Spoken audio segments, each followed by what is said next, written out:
Hello internet, this গোগলিও from Bethuadahari. আজ আমাদের লাচুং যাওয়া হলো না। তার কারণ হচ্ছে পারমিট বানিয়ে যেতে যেতে দেরি হয়ে যাবে। দুটোর মধ্যে না ঢুকতে পারলে এন্ট্রি দেবে না। ফার্স্ট যে চেকপোস্টটা আছে টুং চেকপোস্ট, সেখান থেকে এন্ট্রি দেবে না। তো ওই জন্য আজকে আমরা রিস্ক নিচ্ছি না, আজকে মাঙ্গানেই থেকে যাব। তো প্ল্যান হয়ে গেল, মাঙ্গানের আশেপাশে দর্শনীয় যা স্থান আছে বা দেখার মতো যেগুলো জায়গা আছে সেগুলো আমরা দেখব। হোটেলে দাদার কাছ থেকে জিজ্ঞেস করলাম যে কাছাকাছি কী দেখার মতো আছে। দাদা বললো হেলিপ্যাড গ্রাউন্ড আছে, একটা মনেস্ট্রি আছে, আরও কিছু সাইট সিন আছে যেগুলোর নাম বললো। তো আমাদের আজকে প্রথম টার্গেট হচ্ছে আমরা হেলিপ্যাড গ্রাউন্ড দেখতে যাবো। হেলিপ্যাড গ্রাউন্ড থেকে কাঞ্চনজঙ্ঘাকে খুব সুন্দর দেখা যায়। সেই জন্য নন্দী, আমি আর বুগুর মা বেরিয়ে পড়েছি হেলিপ্যাড গ্রাউন্ডে যাওয়ার জন্য। রাস্তাটা অনেকটাই খাড়াই, উপর দিকে উঠছিলাম, ঠান্ডাটা বাড়ছিল, অনেকটা খাড়াই। ওই যে দেখো দূরে সূর্য মামা যাচ্ছে, যাবে যাবে করছে। তারপরে দিন সকালেই যেতে চাইছি দেখার জন্য পাহাড়ে। এই হচ্ছে একটা সমস্যা। আমার ভালোও লাগে যে জুপ করে অন্ধকার নেমে যায়, মানে এই দেখছো তুমি আলো আলো, 10-15 মিনিটের মধ্যে জুপ করে অন্ধকারটা নেমে যায়। তো সেটাও একটা এনজয় করার বিষয়। ওই দেখো ডান দিকের প্রোফাইলটা দেখো কি লাগছে দেখতে। ওই যে দূরে দেখো স্নো কেপ্ট মাউন্টেন। আর আমরা এই রাস্তা দিয়ে যাচ্ছি, এগোচ্ছি আস্তে আস্তে। এগিয়ে এগিয়ে যতটা দেখতে পাবো দেখতে দেখতে যাব, ভিডিও করব তোমাদের সাথে শেয়ার করার জন্য। এই যে সুন্দর একটা বাড়ি, পাহাড়ি বাড়ি, কাঠের বাড়ি। এগুলো কিন্তু কংক্রিটের বাড়ি নয়। দেখতে কংক্রিটের মতো মনে হলেও এগুলো কংক্রিটের বাড়ি একটাও নয়, পাহাড়ি বাড়ি। সিকিমের মানুষরা খুব ভালো, ব্যবহার ভালো, কথাবার্তা ভালো, এবং কিছু জিজ্ঞেস করলে খুব সুন্দর মিষ্টিভাবে উত্তর দিয়ে দেখিয়ে দেয়। বাদিকে একটা মার্শাল গাড়ি দাঁড়িয়ে রয়েছে। মার্শাল, এটা মহিন্দ্রার মনে হয়, মহিন্দ্রার মার্শাল টাইপের গাড়ি কিছু দাঁড়িয়ে রয়েছে। এই রাস্তাটা দেখো একটু সরু, অনেক রকম গাছ আছে, তার মধ্যে ইউক্যালিপটাস গাছটা আমি চিনতে পারলাম। সমস্ত গাছ তো চিনতে পারলাম না, শুধু ইউক্যালিপটাস গাছটাই চিনতে পারলাম। তো তার দিকে একটা গাড়ি নামছে উপর থেকে, আর আমরা বাদিক করে সাইড দিয়ে দিয়ে, আগেই বলেছি পাহাড়ের একটা নিয়ম আছে, খুব সুন্দর সাইড দিয়ে যেতে হয়, তাহলে কোনো দুর্ঘটনাই হওয়ার সম্ভাবনা থাকে না। তো আমরা সাইডে সাইডে যাচ্ছি আর প্রাকৃতিক সৌন্দর্য উপভোগ করছি।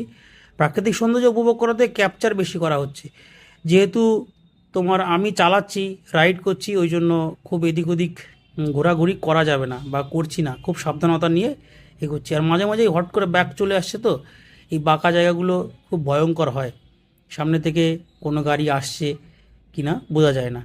তবুও এখানকার ড্রাইভাররা বা রাইডাররা যারা আছে খুব সুন্দর গাড়ি চালায়, খুব ভালোভাবে গাড়ি চালায়, খুব নিয়ম মেনে গাড়ি চালায়, নিয়মের কখনো ব্যতিক্রম ঘটায় না। দেখো ডান দিকে একটা সাদা ডগি আমাদের দিকে তাকিয়ে আওয়াজ করছিল, আমরা যেহেতু নতুন। ওই দেখো উপরে আরও কত সুন্দর স্নো কেপ্ট মাউন্টেন। সূর্যের আলোটা পড়েছে মানে সোনালি আভা, বিকেলবেলা সোনালি আভা, পুরো মনে হচ্ছে সোনা দিয়ে মোড়া পাহাড়ের চূড়াটা। কলা গাছও দেখতে পেলাম আমার পরিচিত গাছগুলোর মধ্যে, আর একটা কমলা লেবু গাছ ছিল। বাঁশ গাছ বেশি আছে। এই যে নতুন কনস্ট্রাকশন হচ্ছে দেখো, দোতলা 3তলা বাড়ি, তার উপরে আরও একটা কনস্ট্রাকশনের কাজ হচ্ছে। হবে এটা কোনো হোমস্টে বা হোটেল ফোটেল কিছু হবে পরবর্তী সময়, দেখা যাক। কোনোদিন হয়তো এই হোটেলেও আমাদের এসে থাকতে হতে পারে, সম্ভব হলে থাকবো কোনো দিন। ওই যে দূরের সৌন্দর্য দেখো আর নিচের বাড়িগুলো দেখো, পাহাড়ি বাড়ি খুব সুন্দর সাজানো গোছানো হয়, খুব ভালো লাগে দেখতে। এই যে আরও একটা বাড়ি, কোনটা অফিস কোনটা বাড়ি বোঝা যাচ্ছে না, কিন্তু বাড়িগুলো খুব সুন্দর। আর বেশিরভাগ পাহাড়ি বাড়ির টপ যে ছাদটা থাকে সেটা টিন দিয়েই করা হয়। বৃষ্টি হবে বা বর্ষাকালে বৃষ্টির জলটা যাতে তাড়াতাড়ি ঝরে যায়, বা স্নোফল হলে যাতে ঝরে যায়, যার জন্য এটা করা থাকে খুব সম্ভবত, আমার যতটা নলেজ বা যতটা আইডিয়া। মানুষজন হেঁটে বেড়াচ্ছে দেখো, পাহাড়ি মানুষ কত শান্তশিষ্ট পরিবেশে থাকে, কত অক্সিজেন সম্পূর্ণ পরিবেশে থাকে। বাঁদিকে একটা নিচে রাস্তা নেমে গেল, যেতে ইচ্ছে করছিল খুব, কিন্তু গেলাম না, কারণ আমাদের আজকে প্রথম লক্ষ্য বলেছিলাম যে হেলিপ্যাড গ্রাউন্ডটা যাব, হেলিপ্যাড গ্রাউন্ডটা আমরা দেখব। গঙ্গান আসার পর আমরা একটা জায়গার খোঁজ পেয়েছি, রাতে যেহেতু থাকবো ওই জন্য একটা জায়গার খোঁজ পেয়েছি, সেটা হচ্ছে এই হেলিপ্যাড গ্রাউন্ড। হেলিপ্যাড আছে এখানে একটা, সম্ভবত কেউ ফেসে টেসে গেলে রেস্কিউ করার জন্য, যারা ট্যুরিস্ট আসে, ট্যুরিজম ডিপার্টমেন্ট থেকে হবে হয়তো, আমার ঠিক জানা নেই, কেউ নেই যে কারো কাছে জিজ্ঞেস করবো।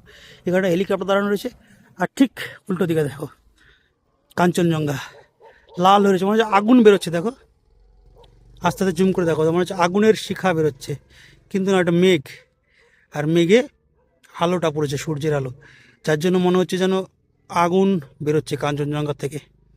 ঠিক আছে, দেখা যাচ্ছে এই যে পুরো রেঞ্জটা, আরও জুম করি, এই দেখো মনে হচ্ছে যেন আগুন বেরোচ্ছে পুরো, না একটা সাইডে রোদ পড়েছে, মানে লাল হয়ে রয়েছে, আর মেঘগুলো উপর দিয়ে ভেসে বেড়াচ্ছে লাল, পুরো আগুনের লেলিয়ান শিখার মতো লাগছে, ভয়ঙ্কর লাগছে দেখতে সামনাসামনি চোখ দিয়ে। ভিডিওতে কতটা পরিষ্কার আসছে জানি না, তবে আসছে মোটামুটি, আশা করি খুব একটা খারাপ আসছে না, জুম করেছি তো। তো এরকম একটা ভিউ পয়েন্টে আমরা এসেছি মাঙ্গান আসার পর। মাঙ্গান থেকে আজকে আমাদের লাচুং যাওয়ার কথা ছিল, কিন্তু দেরি হয়ে গেছে, 1 ঘন্টা 2 দেরি হয়ে গেছে আমাদের মাঙ্গান পৌঁছাতে, ফলে পারমিট নিয়ে আর লাচুং যেতে পারিনি। তো ওই হোটেলওয়ালা যে দাদা, সেই বললো যে আপনারা চলে যান ওখানে, হোটেল থেকেও দেখা যাচ্ছিলো কাঞ্চনজঙ্ঘাকে, ওখানে চলে যান, ভিউ পয়েন্টটা ভালো হবে। তো হোটেলওয়ালা দাদা বলেছিল যে ওখানে চলে যান হেলিপ্যাড গ্রাউন্ডে, ওখানে ভিউটা ভালো হবে, ওই জন্য চলে এসেছি, হেলিপ্যাড গ্রাউন্ডে চলে এসেছি আমরা।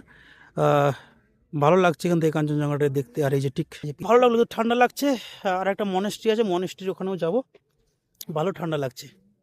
ঠান্ডা হাওয়াটা, পুরো হাওয়া বইছে। এখানে অনেকে পিকনিক করে রাতের বেলা, আগুন টাগুন জ্বালায়, ওই যে বুগুর মা ঘুরে বেড়াচ্ছে দেখো পিছন পিছন, পিকনিক করে আগুন টাগুন জ্বালায়, মানে বনফায়ার হয়। এই দেখো, এই যে এখানে আগুন জ্বালিয়েছিল, ওই যে ওখানটায় আগুন জ্বালিয়েছিল, সব আগে আগে আগুন ফাগুন জ্বালিয়েছিল, সেগুলোই রয়ে গেছে। আর এই যে বুগুর মা ঘুরে ঘুরে বেড়াচ্ছে, বুগুর মা নাকি ঠান্ডা লাগছে খুব। আমরা চলে যাব হোটেল দিকে, ফিরে যাব, গিয়ে রেস্ট করবো। কালকে সকাল সকাল ওই যে একটা ফ্যামিলি এসছে পিকনিক করার জন্য, আর ওই যে আমার নন্দী দাঁড়িয়ে রয়েছে, নন্দীকে দেখেছো? নন্দীকে, এই যে নন্দী দাঁড়িয়ে রয়েছে, নন্দী। আর এইদিকে হেলিকপ্টার, এই আমার নন্দী, এই আমার হেলিকপ্টার, না সরি আমার হেলিকপ্টার না, মানে হেলিকপ্টার আর কি দাঁড়িয়ে রয়েছে। তো বুকুর মার খুব লোভ হয়েছে, এটা নাকি কিনবে। হ্যাঁ, তো সেটা তো আমার এই জীবনে সম্ভব নয়, যদি কোনো জন্মে হয়, অন্য কোনো জীবনে হয়, চেষ্টা করব। হেলিপ্যাড গ্রাউন্ড দেখা কমপ্লিট, ওই যে দেখো কাঞ্চনজঙ্ঘা, ওই যে এই পুরো রেঞ্জটা হচ্ছে কাঞ্চনজঙ্ঘা, এটা দেখা কমপ্লিট। এখন আর দেখো লালটা নেই। আজকে আমরা মোটামুটি নামচি থেকে শুরু করে মাঙ্গান পর্যন্ত এসেছি, টোটালটা কাঞ্চনজঙ্ঘা দেখতে এসেছি। ঘুম থেকে ওঠা থেকে শুরু করে টোটাল দিন কাঞ্চনজঙ্ঘা দেখতে এসেছি। এখানে এসে তার দর্শন পেলাম, সঙ্গে একটা নতুন জিনিস দেখলাম, হেলিকপ্টার খুব কাছ থেকে দেখলাম। আগে দেখেছি, এত কাছ থেকে দেখিনি। আর এখন সন্ধ্যা হয়ে যাচ্ছে, ঠান্ডা নেমে যাচ্ছে, নন্দী দাঁড়িয়ে রয়েছে, নন্দীকে নিয়ে আমরা এখান থেকে আস্তে আস্তে বেরিয়ে যাব, গিয়ে হোটেলে গিয়ে রেস্ট করবো। কালকে যেহেতু সকাল সকাল বেরোতে হবে, ওই জন্য হোটেলে চলে যাবো, হোটেলে গিয়ে আমরা রেস্ট করবো, তাই তো।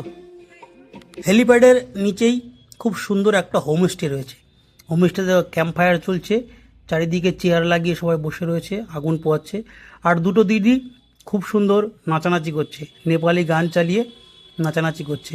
আমাদের খুব ইচ্ছে হলো আমরা নিচে যাব, চেষ্টায় আছি, দেখি দিদিদের সাথে হাই হ্যালো হলো, দিদিরা বললো ঠিক আছে নিচে চলে এসো। তো আমিও চেষ্টায় আছি, দেখি কোন দিক দিয়ে রাস্তা আছে, দেখে নিচের দিকে চলে যাব, দিদিদের সাথে নাচবো, নাচার ইচ্ছা আছে। নাচার ভিডিওটা তোমরা পরের এপিসোডে দেখতে পাবে। আপাতত এটুকুই। তোমরা সবাই এভাবেই আমার সঙ্গে থাকো, সুস্থ থাকো। আর লাস্টে একটাই কথা, বাঁকা রাস্তায় কখনোই দিশেহারা নয়। Good bye.